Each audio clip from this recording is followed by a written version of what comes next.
الحمد لله نحمده ونستعينه ونستغفره ونؤمن به ونتوكل عليه ونعوذ بالله من شرور أنفسنا ومن سيئات أعمالنا من يهد الله فلا مضل له ومن يضلل فلا هادي له أشهد أن لا إله إلا الله وحده لا شريك له وأشهد أن سيدنا ونبينا ومولانا محمدا عبده ورسوله أرسله ربه بالحق بشيرا ونذيرا وداعيا إلى الله بإذنه وسراجا منيرا صلى الله تعالى عليه وعلى آله وصحبه وبارك وسلم تسليما كثيرا أما بعد فأعوذ بالله من الشيطان الرجيم بسم الله الرحمن الرحيم ومن يعش عن ذكر الرحمن نقيض له شيطانا فهو له قرين وقال النبي صلى الله عليه وسلم بادروا بالأعمال 7 هل تنتظرون إلا فقرا منسيا أو غنى مطغيا أو مرضا مفسدا أو هرما مفندا أو موتا مجهزا أو الدجال فشر غائب ينتظر أو الساعة فالساعة أدهى وأمر أو كما قال صلى الله عليه وسلم கண்ணியத்திற்குரிய அல்லாஹ் நல்லடியார்களே, ஒரு ஆண்டு நிறைவடைந்து அடுத்த ஒரு புதிய ஆண்டை ஆரம்பித்திருக்கிறோம். சூரியன் சந்திரன் இரண்டுமே அல்லாஹுடைய அத்தாட்சிகளே. இந்த இரண்டுமே மார்க்கத்தினுடைய பல்வேறு வணக்கங்களோடு சம்பந்தப்பட்டவை. சந்திர ஆண்டு திருமறை அதை கால வழிகாட்டியாக ஆக்கியிருப்பதாக அல்லாஹ் சொல்லுவான். அதுதான் அசல். பல்வேறு விஷயங்களுக்கு நாம் சந்திர ஆண்டையே கணக்காக கொள்கிறோம். அது அதாவது ரமதானுடைய கணக்காக இருக்கட்டும், இத்தாவுடைய கணக்காக இருக்கட்டும், ஹஜ்ஜுடைய வழிபாடாக இருக்கட்டும், அதுவெல்லாம் பிறை ஆண்டு கணக்குப்படித்தான் போய் கொண்டிருக்கிறது. சூரியனுடைய அந்த சாய்வு நிலையை வைத்து தான் தொழுகை நேரங்களை நாம் கணக்கிடுகிறோம். சூரியன் உச்சி சாய்ந்ததிலிருந்து பிறகு ஒவ்வொரு தொழுகையினுடைய நேரத்தையும் இந்த சூரியனுடைய அந்த இயல்பு, அந்த அசைவை வைத்துத்தான் கணக்கிடுகிறோம். எனவே இவை இரண்டுமே ஒரு வகையிலே ஒரு காலத்தினுடைய கண்ணாடியாக இருக்கிறது. நாம் ஆங்கில இந்த வருடக்கணக்கை சில நேரங்களில் அதை நாம் பெரிதாக பொருட்படுத்தக்கூடாது என்று சொல்வது, அது வேறு சில காரணங்கள், அது வந்த பின்னணி என்ன என்ற அடிப்படையில் சொல்லுவோம். எப்படி இருந்தாலும் மக்கள் அதை வைத்து ஆண்டு கணக்கை பார்க்கிறார்கள். ஓர் ஆண்டு முடிவடைந்திருக்கிறது. இந்த நேரத்திலே நம்முடைய ஆயுளிலே ஒரு காலம் குறைந்திருப்பதை நாம் பார்க்கிறோம். உலகம் அறியாமல் இது போன்ற புத்தாண்டுகளை வேடிக்கையாக கொண்டாடுகிறார்கள். இந்த கொண்டாட்டங்கள் முடிந்த மறுநாளே நீங்கள் விபத்து செய்திகளையும் பார்க்கலாம். புத்தாண்டு கொண்டாட்டத்தில் நடந்த பல்வேறு வகையான விபரீதங்களையும் நீங்கள் பார்க்கலாம். ஆக இந்த புத்தாண்டு கொண்டாட்டங்கள் இஸ்லாத்திற்கு விரோதமான, உலகத்திலே அதிக பாவங்கள் நடக்கக்கூடிய நாட்களில் இந்த புத்தாண்டு தினங்களும் ஒன்றாக இருக்கிறது. ஒரு முஸ்லிமுடைய பார்வை ஒவ்வொரு நாள் முடிகிற போதும் சரி, ஒரு ஆண்டு முடிகிற போதும் சரி, ஒரு மாதம் முடிகிற போதும் சரி, இந்த மாதம் நமக்கு நன்மையாக அமைந்ததா, வரக்கூடிய மாதம் நன்மையாக அமையுமா என்பதுதான் நம்முடைய பார்வை. நபி ஸல்லல்லாஹு அலைஹி வஸல்லம் அவர்கள் ஒவ்வொரு மாதமும் பிறை பார்ப்பார்கள். அந்த பிறை பார்க்கிற நேரத்திலே அவர்கள் என்னென்ன துஆக்களை எல்லாம் கூறியிருக்கிறார்கள் என்று பாருங்கள். மாதங்களுடைய பிறை காணும் போது சொல்வார்கள், அல்லாஹும்ம அஹில்லஹு அலைனா பில் அம்னி வல் ஈமான் வஸ்ஸலாமத்தி வல் இஸ்லாம். யா அல்லாஹ், இந்த மாத பிறையை எங்களுக்கு பாதுகாப்பை தருகிற பிறையாக, எங்களுடைய ஈமானை அதிகப்படுத்துகிற பிறையாக, எங்களுக்கு சலாமத்தை தருகிற பிறையாக ஆக்குவாயாக. ஒரு பிறை காணுகிற போது வரக்கூடிய மாதம் நோய் நொடி இல்லாத, ஆபத்துகள் இல்லாத, அச்சங்கள் இல்லாத மாதமாக இருக்கணும். இப்படித்தான் ஒரு முஸ்லிமுடைய பார்வை இருக்க வேண்டும் என்று அல்லாஹுடைய தூதர் எமக்கு கற்றுக் கொடுத்தான். ஏன்னா எந்த நொடி யாருக்கு மரணம் என்று தெரியாது. எங்களோடு ஹஜ்ஜுக்கு வந்த ஒரு சகோதரர் சிறிய வயது தான், குடும்பத்தாரோடு பேசி கொண்டிருக்கிறார், மரணம் அடைந்து விட்டார் இல்லையா? அப்போ நம்முடைய ஒவ்வொரு நொடிகளும் எப்படியான இருக்க வேண்டும் என்பதைத்தான் அல்லாஹ்வுடைய தூதர் நமக்கு கற்றுக் கொடுத்தாங்க. அருமையானவர்களே, அந்த வகையிலே ஒரு ஆண்டு முடிந்தது. இந்த 2025ஆம் ஆண்டு நம்முடைய தனிப்பட்ட வாழ்க்கையில் சாதித்தது என்ன, இழந்தது என்ன, சமூக வாழ்க்கையில் முஸ்லிம் சமூகம் என்னென்ன சந்தித்தது, என்னென்ன துயரங்கள், இதையெல்லாம் கொஞ்சம் அசை போட்டு நாம் பார்க்க கடமைப்பட்டிருக்கிறோம். ஒவ்வொரு காலம் நெருங்குகிற போதும் கியாமத்து நெருங்குகிறது என்று அர்த்தம். உலகத்திலே குழப்பங்கள், நபி ஸல்லல்லாஹு அலைஹி வஸல்லம் அவங்க சொன்ன எல்லா குழப்பங்களும் வந்து விட்டது. தக்அஉ ஃபிதன் ககிதஇல் லைலில் முظلم. குழப்பங்கள் எப்படி வரும்னு சொன்னா, இரவு தொடங்கி விட்டால், சூரியன் மறைந்து விட்டால் அடுத்து இரவு மூழ்கிக்கொண்டே போகும், இருள் அதிகமாயிட்டே போகும். அதே போலத்தான் இனி வரக்கூடிய காலங்கள் எல்லாமே குழப்பம்தான். எனவேதான் நபி ஸல்லல்லாஹு அலைஹி வஸல்லம் சொல்லுவாங்க, 7 குழப்பத்துக்கு முன்னால அமல் செஞ்சுக்குங்க. பாதிரு பில் அமாலி சபஅன். 7 குழப்பங்கள் இந்த உலகத்தில் எல்லாரும் சந்திக்கணும், இதுக்கு முன்னால அமல் செஞ்சுக்குங்க. ஒன்று, இப்ப இருக்கிற நிலைமை சலாமத்தா இருக்கிறோம், இதே செல்வம் கையில் இருக்குமான்னு தெரியாது. உலகத்தில் எத்தனையோ பணக்காரன் ரோட்டுக்கு வந்து விடுகிறான். ஹல் தன்ததிரூன இல்லா ஃபக்ரம் முன்சியா. மறக்க வைக்கிற வறுமை எதிர்பார்க்குறீங்களா? நம்ம வறுமை இருக்குதே மோசமானது. அல்லாஹுடைய தூதர் பாதுகாப்பு தேடுவாங்க. மனுஷனுக்கு வறுமை வந்துட்டா பசி, குடும்பத்தினுடைய அந்த தேவை, அதை தவிர எந்த சிந்தனையும் இருக்காது, எல்லாவற்றையும் மறந்துடுவான். இந்த வறுமை எதிர்பார்க்குறீங்களா நீங்க? உலகத்தில் சில பேருக்கு அது வந்து விடுகிறது. இப்ப இருக்கிற நடுநிலையான செல்வம் போதும். சில நேரங்களில் அழிக்கிற செல்வம் வந்துடலாம். இனம் முத்துகையா, மனிதனை அழிவில் ஆழ்த்துகிற செல்வம். செல்வத்தால் அழிந்து போனவர்கள் இருக்கிறாங்க. காரூன் இருக்கிறான், செல்வத்தால் ஆணவத்தால் அழிந்து போனான் இல்லையா? அந்த செல்வத்தை எதிர்பார்க்குறீங்களா? அவ் மரதம் முஃப்சீதா, அல்லது மனிதனை தளரச் செய்கிற நோயை எதிர்பார்க்குறீங்களா? எல்லாரும் நோய் இல்லையா? ஒரு காலத்தில் நாங்கள்லாம் மதரசால படிக்கிற காலகட்டத்தில் எங்கள் உஸ்தாமார்கள்லாம் சொல்லுவாங்க, அல்லாஹ் நம்மளெல்லாம் நிம்மதியாக வச்சுருக்கிறான்பா, பணக்காரனை பாரு எப்போ பார்த்தாலும் மாத்திரை பையோடு சுற்றுறான்னு சொல்லி. இன்றைக்கி அப்படி இல்லை, எல்லாரும் மாத்திரை பையோடு தான் போக வேண்டியிருக்குது. பணக்காரன், ஏழை, சிறியவர்கள், பெரியவர்கள், வயதுலாம் கிடையாது, எல்லார் கையிலையும். நானே ஒரு சஃபர் போகணுன்னா முதல்ல மாத்திரையை தான் எடுத்து வைக்க வேண்டியதாக இருக்குது. எல்லாருக்கும் வியாதி, எப்போ எந்த வியாதி யாருக்கு வரும் தெரியாது. உலமாக்களுக்கும், பெரிய பெரிய உலமாக்கள் அவங்களுக்கும் வியாதி தான். சுகரை பார்த்தீங்கன்னா, சென்ற வாரம் நான் மௌலானா ஜுல்ஃபிகார் சாப் பற்றி சொன்னேன். அவங்களும் என்ன கடுமையான ஹை சுகர், அதில் தான் அவங்க மொத்தானாங்க. ஒரு விழாவில் பார்க்குறேன், ஹதரத் மௌலானா அர்ஷத் மதனி தாமத் பரக்காத்தும் ரொம்ப சோர்ந்து பேசுகிறாங்க.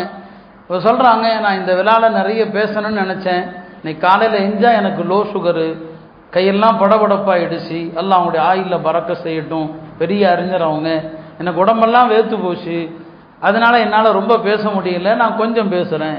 பெரிய பெரிய உலமாக்கள், எல்லாருக்கும் வியாதிகள். யாருக்கு இன்னைக்கு வியாதி இல்லை? நல்லவன், கெட்டவன், அறிஞன், அறியாதவன், சிறியவர், பெரியவர், ஆண்கள், பெண்கள், எல்லா வியாதி இருக்கிற இந்த நிலைமையை தக்க வச்சா பெரிய விஷயம். அதுதான் சொல்கிறாங்க, மரதம் முஃப்சிதா, எல்லாத்தையும் அழிச்சு சீராக்குமே அந்த வியாதி எதிர்பார்க்குறீங்களா? அவ் ஹரமம் முஃபன்னிதா, ஒருத்தன் இது எல்லாத்தையும் தாண்டி வந்துட்டாங்க, வந்தால் எங்கே வந்துட்டான்? முதுமைக்கு வந்துட்டான். சில நேரங்களில் தள்ளாத முதுமையும் ஆபத்து. பெருமானார் ஸல்லல்லாஹு அலைஹி வஸல்லம் அந்த தள்ளாத முதுமையை விட்டும் பாதுகாப்பு தேடுவாங்க. அல்லாஹும்ம இன்னி அஊது பிக மின் அன் உரத்த இலா அருதலில் உமர். ரொம்ப தள்ளாத முதுமை, என்ன பேசுகிறோன்னு தெரியாது. அப்போ மக்கள் கேவலமாக பார்க்க ஆரம்பிச்சிருவாங்க. பார்ப்பா, இந்த ஆள் வளர்றான் இல்லையா, சாப்பிட்ருப்பாரு, சாப்பிடலேம்பாரு, சாப்பிட்ருக்க மாட்டாரு, சாப்பிட்டேம்பாரு, முன்ன பின்ன பேசுவார். இதுதான் தள்ளாத முதுமை. அந்த முதுமைக்கு முன்னால் மூத்தாயிரணும். வயதில் பறக்கத்து இருக்கணும், அதுக்கு அல்லாட்ட கேட்கணும் இல்லையா? ஆனால் அதே நேரத்தில் ரொம்ப தள்ளாத முதுமை, அதுவும் மனிதனுக்கு சோதனை. இந்த ஹதீஸில் கேட்குறாங்க, அந்த தள்ளாத முதுமையை நீங்கள் எதிர்பார்க்குறீங்களா? அவ் மௌத்தம் முஜ்ஹிஸா, அல்லது திடீரென தாக்குகிற மரணத்தை எதிர்பார்க்குறீங்களா? எத்தனை திடீர் மரணங்கள் இந்த ஒரு வருஷத்தில் நம்மை விட்டு திடீரென்று பிரிந்து போனவர்களை கொஞ்சம் கணக்கு போடுங்க, பட்டியல் போடுங்க, எத்தனை பேர் போய் சேர்ந்துட்டாங்க. இந்த திடீர் மரணத்தை எதிர்பார்க்குறீங்களா? அல்லது 5 6வதாக கேட்குறாங்க, அவித் தஜ்ஜால், தஜ்ஜால் வரட்டும் அமல் செஞ்சுக்கலாம் அப்படின்னு நினைக்கிறீங்களா? தஜ்ஜால் தான் எதிர்பார்க்கப்படுகின்ற மறைவான தீங்குகளிலெல்லாம் மோசமான தீங்கு. ஃபஷர்ரு காயிபின் யுன்ததர், எதிர்பார்க்கப்படுகிற தீங்குகளில் மோசமான தீங்கு எது? தஜ்ஜால் வரும்போது தான் இல்லையா? சமீபத்தில் உலமாக்கல் தளத்தில் ஒரு அழகான கருத்தை பதிவு செஞ்சுருந்தாங்க. தஜ்ஜாலுடைய நெற்றியில காஃபிர்னு எழுதப்பட்டிருக்கும், காஃப் ஃபா ரான்னு எழுதப்பட்டிருக்கும்.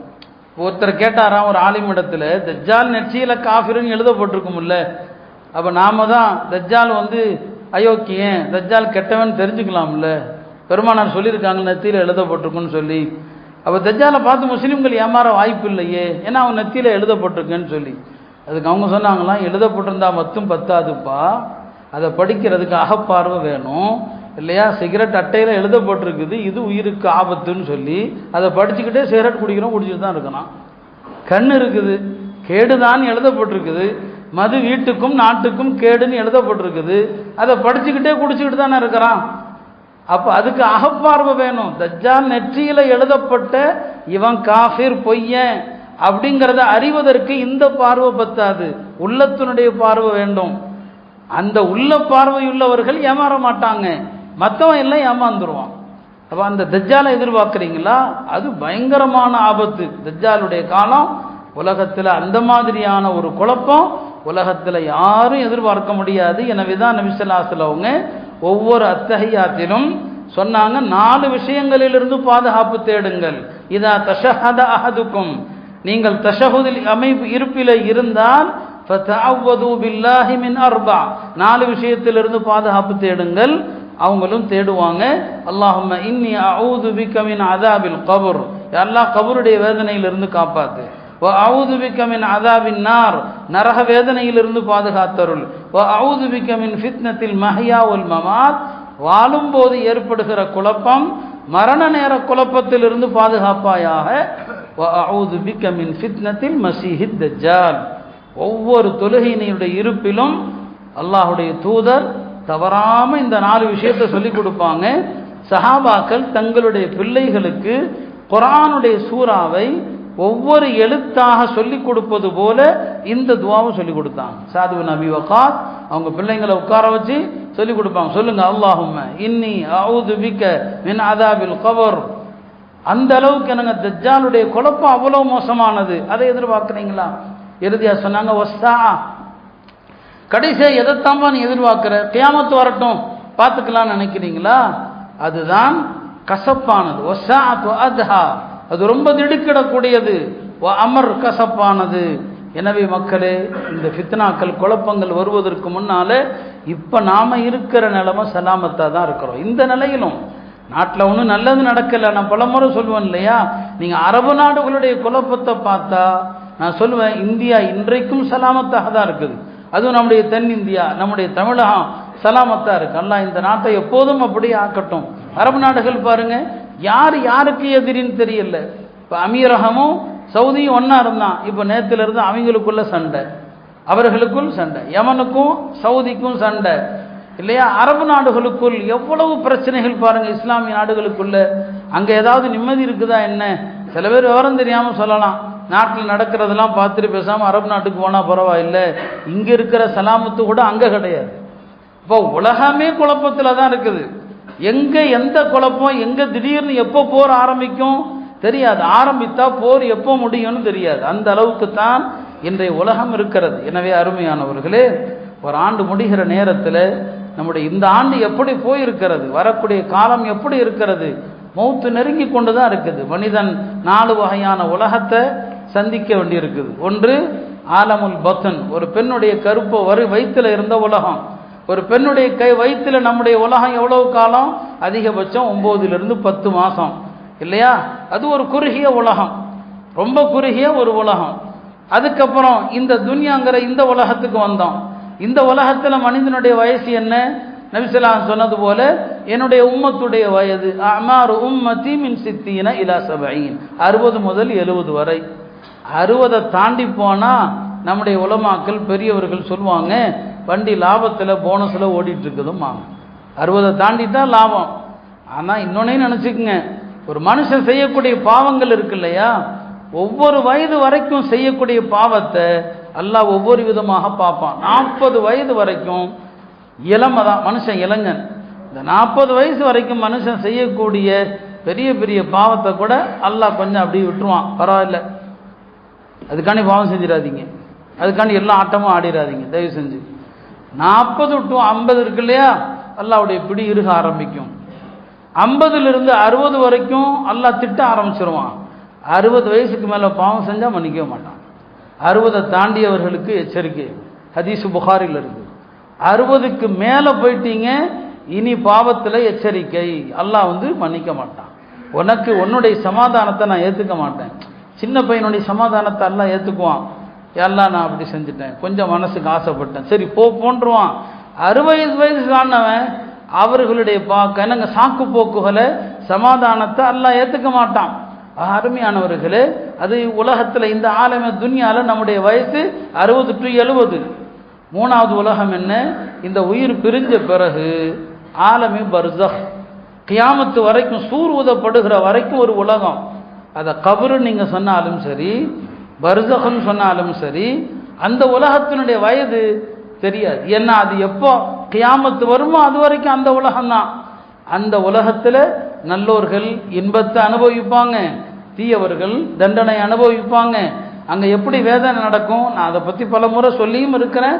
அது தனியாக பேசணும். ஆலமே பர்சகுடைய நிலைமை என்ன, நம்முடைய உயிர்கள் எங்கே போகுது, உயிர்களுக்கு என்ன நடக்குது, இறந்த பிறகு உயிருக்கும் உடம்புக்கும் என்ன சம்பந்தம். நம்ம பார்வையில் கபரில் வைக்கிறோம், கொஞ்ச நாளில் அந்த உடம்பு அழிஞ்சு போயிடுது நம்ம பார்வையில். ஆனால் பர்சகில் உடம்பு இருக்கு மனுஷனுக்கு, அங்கேயும் உடம்பு உண்டு. சில வித்தியாசங்கள் இருக்குது. இந்த உலகத்தில் உடல் தான் முக்கியமானது, உயிர் மறைஞ்சிருக்கும். பர்சகில் உயிர் தெரியும், உடல் மறைஞ்சிருக்கும்.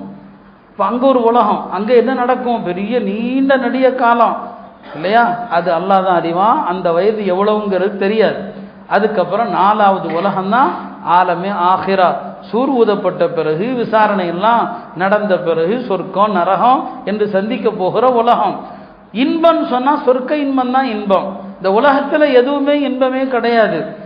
தாருன் நயீம் என்று அல்லாஹ் சொர்க்கத்தை தான் சொல்லுவான். இன்பம்னா அதுதாங்க. காரணம் என்ன? இன்பம் என்று சொல்வதற்கு எதற்கு தகுதி இருக்குது?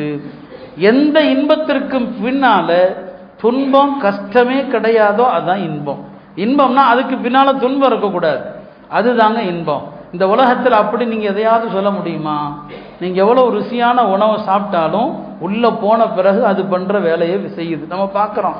அதுக்கு என்னங்க கெட்ட நாத்தமாக மாறுது. எதுவுமே இன்பம் இல்லை, சொர்க்கம் மட்டும்தான். அதுக்கு பிறகு துன்பமே இல்லை, அதுதான் இன்பம். பெருமானார் ஸல்லல்லாஹு அலைஹி வஸல்லம் ஒரு அழகான ஒரு ஹதீஸ் சொல்லுவாங்க. மூசா அலைஹிஸ்ஸலாம் அல்லாஹ்ட்ட கேட்டாங்களா, அவங்க தான் அல்லாஹ்ட்ட ரொம்ப உரிமையோடு பேசக்கூடியவர்களாச்சு, அதனால தான் அவங்கள கலீமுல்லாங்கிறோம். அல்லாஹ்ட்ட மூசா அலைஹிஸ்ஸலாம் கேட்டாங்களாம், யா அல்லாஹ், சொர்க்கத்தில் ரொம்ப ரொம்ப ரொம்ப கடைசி அந்தஸ்தில் உள்ள ஒரு மனிதனுடைய சொர்க்கத்தில் என்ன கிடைக்கும்? அதுதாங்க கடைசி தரம், அதுக்கு பிறகு தரமே கிடையாது, அதான் கடைசி அந்தஸ்து அதுதான் அப்படின்னு சொல்லி கேட்குறாங்க மூசா அலைஹிஸ்ஸலாம். இப்போ அல்லாஹ் சொல்வானா, ஒரு அடியான், எல்லாரும் சொர்க்கத்துக்கு போயிடுவாங்க, போன பிறகு ஒரு அடியான் வருவானா, பார்த்தா சொர்க்கம் ஃபுல்லாக இருக்கும், ஹவுஸ் ஃபுல்லாக இருக்குது, எல்லாம் இடமே இல்லையே, எல்லாருமே இடத்த பிடிச்சிட்டாங்களே, எனக்கு இடமே இல்லையேன்னு சொல்லி அல்லாஹ்ட்ட கேட்பானா. இப்போ அல்லாஹ் சொல்வானா, உலகத்தில் ஆட்சி செஞ்சாங்களே மன்னர்கள், அந்த மன்னர்கள் ஆட்சி செய்த பகுதி, ஒவ்வொரு மன்னனுடைய பகுதிங்கிறது சின்னதாகவோ பெருசாகவோ இருக்குமா இல்லையா? உலகத்தில் ஆட்சி செய்த மன்னர்கள் எவ்வளவு நிலப்பரப்பை ஆட்சி செஞ்சுருப்பாங்க, அந்த அளவுக்கு உனக்கு சொர்க்கம் தந்தால் போதுமா அப்படின்னு அல்லாஹ் கேட்பானா. ரதீத்து ரப்பி, எல்லாம் நான் பொருந்திக்கிட்டேன், எனக்கு அது போதும். இப்போ அல்லாஹ் சொல்வானா, அதோட இன்னொரு மடங்கும் தருகிறேன். ரொம்ப சந்தோஷம், அவன் என்ன குஷியாக தானே இருப்பான். அல்லாஹ் சொல்லுவானா, இன்னொரு மடங்கும் நான் தருகிறேன். 4வதா சொல்லுவான், இன்னொரு மடங்கும் நான் தருகிறேன். 5வதா சொல்லுவான், இன்னொரு மடங்கும் நான் தர்றேன், போதுமா? ரதீத்து யார, போதும். பாருங்க, உலகத்தில் ஆட்சி செய்த மன்னர்களுடைய நிலப்பரவுக்குள்ள சொர்க்கம், அது மாதிரி இன்னொரு மடங்கு, அது மாதிரி இன்னொரு மடங்கு, 5 மடங்கு சொர்க்கம் போதுமா? போதும்னு சொன்ன பிறகு அல்லாஹ் சொல்லுவான், என்ன அவன் ரப்பு அவனுடைய ஹசானா காலியாகாது, இது மட்டும் இல்லைப்பா, இதுவும் இது போன்ற 10 மடங்கும், இதுவும் இது போன்ற 10 மடங்குன்னு சொல்லி அவன் உள்ளே போனதும் அவனை வரவேற்க அவனுடைய சொர்க்கத்து மங்கையர்கள் ஊருளின்கள் வருவாங்க. அவன் பார்த்துட்டு சொல்லுவானா, எனக்கு வழங்கப்பட்ட இந்த சோனம், இந்த இன்பம் யாருக்குமே அல்லாஹ் கொடுக்கலன்றான். ஆனால் உள்ளதிலே கடைசி தரஞ்சா அந்த அவன் தான். ஆனால் அவன் சொல்லுவான், எனக்கு வழங்கப்பட்ட இது யாருக்குமே வழங்கப்படலை. அடுத்து மூசா அலைஹிஸ்ஸலாம் கேட்பாங்க, அல்லாஹ் இது கடைசி மனிதனுடைய தரமா? அப்போ ஆக உயர்ந்த தரத்தில் இருப்பாங்கல்ல, அவங்களுடைய சொர்க்கம் என்னன்னு சொல்லி அல்லாஹ் சொல்லுவான், அவர்களை நான் தேர்வு பண்ணி வச்சிருக்கிறேன், அவர்களை நான் செலக்ட் பண்ணி வச்சிருக்கிறேன், அவர்களுடைய கண்ணியத்தை நானே எழுதியிருக்கிறேன், அந்த கண்ணியத்தோடு தான் நான் அவர்களை முடித்திருக்கிறேன். அவங்களுக்கு என்ன சொர்க்கம் என்பதை எந்த கண்ணும் பார்த்திருக்காது, எந்த காதும் கேட்டு இருக்காது, எந்த மனிதனுடைய உள்ளமும் சிந்தித்திருக்காது. அந்த சொர்க்கம் அவங்களுக்கு அல்லாஹ் சொல்லிடுவான். அவங்களுக்கு என்ன சொர்க்கம் அல்லாவே அதை சொல்லலை. அதை யாரும் பார்க்கல, கேட்கல, சிந்திக்க முடியாத சொர்க்கம்னு சொல்லி. அருமையானவர்களே, இதுதான் உண்மையான இன்பம். அந்த இன்பத்தை அடைய முயற்சிக்கணுமே தவிர இந்த அற்ப உலகத்தில் நாம் என்ன சம்பாதித்து என்ன நாம் கொண்டு போயிட முடியும்? எவ்வளோ பெரிய வாகனங்கள், வீடு, பங்களா, நீங்கள் இறக்கும் போது எதை நீங்கள் கொண்டு போவீங்க? உங்களுடைய 2 கையும் விரிச்சு தான் ஆகணும். இந்த துனியாவை பூரா நீங்கள் விரிச்சு தான் ஆகணும். எல்லாத்தையும் விட்டுட்டு போகிற இந்த உலக இன்பம் ஒரு இன்பம் அல்ல. நாம் டெய்லி மரணங்களை, கபருஸ்தானை பார்க்குறோம். சஹாபாக்கள் கபருஸ்தானை சாதாரணமாக பார்க்க மாட்டாங்க. அலி ரலியல்லாஹு அவர்கள் கபருக்கு அருகில் வந்து அடிக்கடி சொல்லுவாங்களாம். என்ன சொல்லுவாங்களாம்? மன்னரை வாசிகளே, உங்களுடைய தகவல்கள் என்ன எங்களுக்கு தெரியல, சொல்லுங்க. நாங்கள் உலகத்தில் நீங்கள் போன பிறகு நடந்ததை சொல்கிறோம், கேட்டுக்குங்க. நீங்கள் விட்டுட்டு போன மனைவிமார்கள் அவங்களுக்கெல்லாம் வேற கல்யாணம் நடந்துருச்சு. யாரை விட்டுட்டு போனீங்களோ அவங்களுக்கு வேற கல்யாணம் நடந்துருச்சு. நீங்கள் விட்டுட்டு போன வீடுகள் அதில் எல்லாம் வேறவங்க வந்து உட்கார்ந்துட்டாங்க. உங்களுடைய சொத்துகள் அதெல்லாம் பிரிக்கப்பட்டுடுச்சு, அதெல்லாம் பிரிக்கப்பட்டுடுச்சு. இதெல்லாம் நீங்கள் போன பிறகு உள்ள என்னங்க செய்திகள், எங்களுக்கு கொஞ்சம் சொல்லுங்க. நீங்கள் கபருக்கு போன பிறகு எதை பார்த்தீங்க, நீங்கள் கபருக்கு போன பிறகு எதை கண்டீங்க, அதை எங்களுக்கு சொல்லுங்கன்னு கொஞ்ச நேரம் நின்று அங்கே பேசிட்டு தான் வருவாங்க. கபருடைய சிந்தனை இதுதான். கபருடைய சிந்தனை. நாம் போகிறோம், ஈசால் சவாபு செய்கிறோம், கண்டிப்பாக செய்யணும். ஆனால் அது மட்டும் அல்ல, இதெல்லாம் இந்த சிந்தனையோட கபரு ஜியாரத்துக்கு போனாங்க. அருமையானவர்களே, இப்படி இந்த உலகத்தில் நம்முடைய காலங்கிறது ரொம்ப குறுகிய காலகட்டம். மரணம் எப்போது யாருக்கு விதிக்கப்பட்டது தெரியாது. நம்ம அல்லாட்ட ஆயில கேட்கணும், நீண்ட ஆயுள் அல்லாட்ட கேட்கணும், திடீர் மரணங்களை விட்டு பாதுகாப்பு தேடணும். ஆனாலும் படிப்பினைகள், உலகத்தில் நடக்கக்கூடிய இந்த நிகழ்வுகள் மூலமாக நாம் படிப்பினைகள் பெறணும். அருமையானவர்களே, அந்த வகையில் இந்த ஆடு முடியக்கூடிய இந்த நேரத்தில் நம்முடைய ஆயுளில் எவ்வளோ காலம் இருக்குது யாருக்குமே தெரியாது. நாம் சிந்திக்கணும், ஒரு நாள் நாமளும் மரணிக்க போகிறோம். ஒரு ரொம்ப வருஷத்துக்கு முன்னால் படித்த ஒரு சம்பவம். ஒரு வயதான பாட்டி, அந்த பாட்டியினுடைய ஏதோ ஒரு பொருளை ஒரு மன்னனுடைய அடியாட்கள் எல்லாம் சேர்ந்து பறிச்சுக்கிட்டாங்க. இப்போ அந்த அம்மா பலவீனமான பெண்ணாச்சே, போராடி கேட்க முடியல. அந்த மன்னர் ஒரு வழியாக வர்றதாக அந்த அம்மா கேள்விப்பட்டதும் இந்த மன்னர் தாண்டி போகிற ஒரு பாலம், இந்த பாலத்தில் வந்து நின்றுடுச்சு. மன்னர் எப்போ வருவாருன்னு சொல்லி. மன்னர் வரும்போது மன்னரை நிறுத்துது. மன்னரும் நிற்கிறார். அந்த அம்மா ஒரே வார்த்தை தான் கேட்டுச்சு, எனக்கு இழைக்கப்பட்ட அநீதிக்கு இந்த பாலத்தில் தீர்ப்பு சொல்ல போறீங்களா அல்லது அந்த பாலத்தில் தீர்ப்பு சொல்ல போறீங்களான்னு சொல்லி. அவ்வளோதான். மன்னன் ஆடி போயிட்டான். ஒரு நிமிஷம், தீர்ப்பு இங்கேயா அங்கேயான்னு சொல்லி இறங்கி, என்னமா நடந்துச்சு உனக்கு? இந்த சிந்தனை தான் ஒரு மனிதனுக்கு. இந்த பாலமா அந்த பாலமான்னு சொல்லி கேட்டப்போ மன்னர் நடுங்கிட்டார். கீழே இறங்கி, என்ன நடந்துச்சு? உங்கள் ஆளுகை இப்படியெல்லாம் பண்ணிட்டாங்க. உடனே அப்பா யார் என்ன செஞ்சீங்க? அந்த அம்மாவுடைய பொருளை கொடுங்க. அவங்களுக்கு அன்பளிப்புலாம் கொடுத்தாங்க. இந்த சிந்தனை தான் மனிதனை வழிநடத்தும் சிந்தனை. மறுமையில் ஒரு பாலம் இருக்குது. அந்த பாலத்தில் நாம் செஞ்ச சிறிய பெரிய அநீதி எல்லாவற்றுக்கும் பலிக்கு பலி வாங்காம அல்லாஹ் விடவே மாட்டாங்க. 2 பாலம் இருக்குது. சிராத் என்பது 2 பாலம் இருக்குது, புரியுங்களா? ஒரு பாலம் தான் அது நரகத்துக்கு மேலே அமைக்கப்பட்டிருக்கும். முதல்ல அந்த பாலத்தை கடக்கணும், அந்த பாலத்தை முதல்ல கடக்கணும். அந்த பாலத்தை கடந்துருவோம், சொர்க்கத்துக்கு போகிறவங்க கடந்துருவாங்க. அப்புறம் சொர்க்கத்துக்கு முன்னால் இன்னொரு பாலம் இருக்கும், அங்கே ஒரு பஞ்சாயத்து இருக்குது. அங்கே நாம் பண்ணின சின்ன சின்ன தவறுகள் எல்லாம் அங்கே வந்துடும். எல்லாரும் வந்து நிற்பாங்க, எனக்கு அதை பண்ணா இதை பண்ணா, 1 ரூபா 50 பைசா எல்லா கணக்கும் அங்கே இருக்கும். அந்த 2வது பாலத்தில் இந்த பஞ்சாயத்தை முடிச்சுட்டு தான் சொர்க்கம் போகணும். அந்த 2வது பாலத்தில் பஞ்சாயத்து முடிகிற வரைக்கும் அவங்கெல்லாம் ஒரு இடத்துல தடுத்து நிறுத்தப்பட்டிருப்பாங்க. அதுக்கு பேர் தான் ஆராஃப். குரானில் ஆராஃப்னு ஒரு சூறா இருக்குதா இல்லையா? சொர்க்கத்துக்கும் நரகத்துக்கும் நடுவில் அந்த பஞ்சாயத்து முடிஞ்சு அதுக்கப்புறம் தான் அவங்க சொர்க்கத்துக்கு போவாங்க.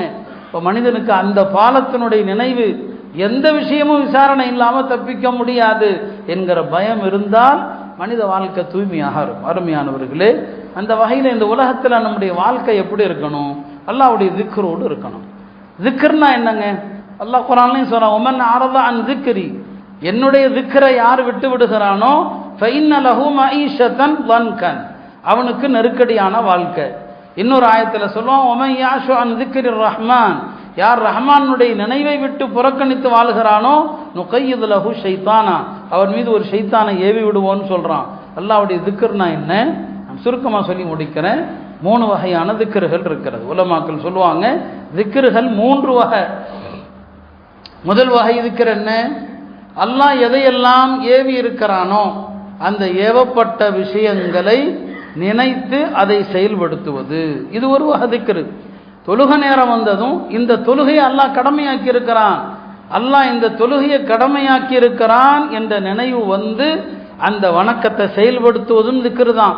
இப்படி அல்லாஹ் எதை கடமையாக்கி இருக்கிறான்? ஜக்காத்தை அல்லாஹ் கடமையாக்கி இருக்கிறான். அப்ப ஜக்காத்தை நான் கொடுக்கணும், ஜக்காத்து கொடுக்கிறவரு அல்லாஹ் திக்ரு செய்கிறார். ஏன்னா அல்லாஹ் சொன்னதற்காக தான் செய்கிறார். இப்படி அல்லாஹ் எதையெல்லாம் ஏவினானோ அந்த ஏவப்பட்ட விஷயங்களை மறவாது கடைபிடிப்பது ஒரு திக்ர். 2வது வகை திக்ர் என்ன? அல்லாஹ் எதையெல்லாம் தடுத்தானோ அந்த தடையை அல்லாஹ் இதை தடுத்திருக்கிறான், செய்யக்கூடாது. ஒரு கடை வீதிக்கு போனீங்க, ஒரு அழகான பெண்மணி, ஒரு அழகான பெண் இருக்கிறார், பார்க்க மனம் தூண்டுகிறது, இல்லை அல்லாஹ் பார்வையை தாழ்த்த சொன்னான். கொல்லில் முஃமினீன யகுது மின் அப்சாரிஹிம், முஃமின்களுக்கு சொல்லுங்க பார்வையை தாழ்த்துமாறு. பார்வையை தாழ்த்தணும். நான் அந்நிய பெண்ணை பார்க்கக்கூடாது, அந்நிய பெண்ணை பார்க்கிறது எனக்கு ஹராம் என்று நீங்கள் பார்வையை தாழ்த்தினால் அந்த இடத்துல நீங்கள் அல்லாஹ்வை திக்ர் செய்றீங்க. ஏன்னா அழகான பெண்ணை பார்க்காமல் ஏன் பார்வையை தாழ்த்துறீங்க? அல்லாஹ்வுடைய நினைவுல தானே. அப்போ அதுவும் அல்லாஹ்வுடைய நினைவு தான்.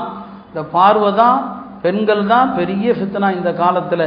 பெருமானார் ஸல்லல்லாஹு அலைஹி வஸல்லம் எனக்கு பிறகு வரக்கூடிய ஃபித்னாக்கல்ல பெரிய ஃபித்னா ஃபித்னத்துன் நிசா, பெண்களுடைய ஃபித்னான்னு சொன்னாங்க. அப்போ இந்த பார்வையை பேணுறது நமக்கெல்லாம் பெரிய சோதனை. அந்த சோதனை தான் ஒரு காலத்தில் பார்வையை பேணுவதில் பெரிய பெரிய முன்னுதாரணங்களாக உலமாக்கள் இருந்தாங்க. ஒரு அறிஞர் ஈதுக்கு போயிட்டு வந்தாங்க. அந்த அறிஞர்கிட்ட சில பேர் சொன்னாங்க, இன்னைக்கு நிறைய பெண்கள் வந்திருந்தாங்களே, அந்த காலத்தில் அப்படி வந்தாங்க. இப்போ அவங்க சொன்னாங்க, நீங்கள் சொல்கிறீங்கப்பா நிறைய பெண்கள் வந்தாங்கன்னு சொல்லி, நான் ஈது தொழுதுட்டு போயிட்டு வர்ற வரைக்கும் என் பெருவிரலை தவிர நான் எதையும் பார்க்கல. வேறு யார் வந்தாங்க யார் போனாங்க எனக்கு தெரியாது, அப்படித்தான் நான் பார்வையை தாழ்த்தி கொண்டு போனேன்னு சொல்லி. அத்தா இப்னு யஸார் என்று ஒரு பெரிய அறிஞர் இருந்தாங்க, தாபீன்களுடைய காலத்தில் வாழ்ந்தவர். அவரும் அவருடைய சகோதரரும் ஒரு பயணத்தில் மக்காவிலிருந்து மதீனா பயணம், அபுவாங்கிற ஒரு இடம். அந்த இடத்துல அவருடைய சகோதரர் சுலைமான் இப்னு யஸார் ஒரு வேலையாக வெளியே போகிறார். அத்தா இப்னு யஸார் ஒரு இடத்துல ஒரு சாதாரண சின்ன குடியில் தம்பி வர்ற வரைக்கும் தொழுதுக்கலான்னு தொழுதுட்டு இருக்கிறார். அப்படி தொழுதுட்டு இருக்கும்போது அந்த பகுதியில் இருக்கிற ஒரு அழகான பெண்மணி அந்த கூடாரத்துக்கு வர்றாங்க.